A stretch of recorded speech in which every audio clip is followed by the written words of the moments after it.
Sa bodega ng hardware na ito sa Antipolo City, biglang namaril ang gwardyang yan. Napatakbo ang mga tao sa paligid, nagkasa ng baril ang gwardya sa kamuling inasinta ang target. Ang binaril niya ng 3 beses, kapwa niya gwardya, nakarelyebo niya sa trabaho.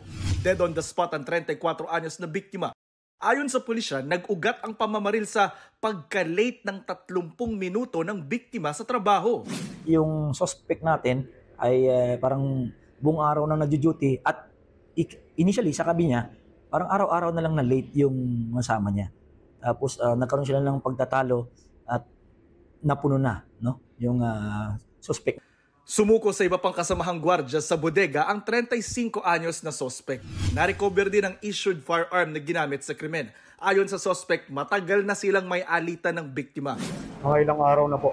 Dala po ng galit, pati sa mga pagbabanta niya sa akin, pati sa pamilya ko. Naharap sa reklamong homicide ang suspect at tinitignan kung aabot sa reklamong murder. Hihingi po ako ng patawad, hihingi po ako ng pasensya. May kaakibat po na malaking responsibilidad ang paghawak po ng baril. Huwag po tayong papadala sa ating pong emosyon. Para sa GMA Integrated News, ako si Jonathan Andal, ang inyong saksi.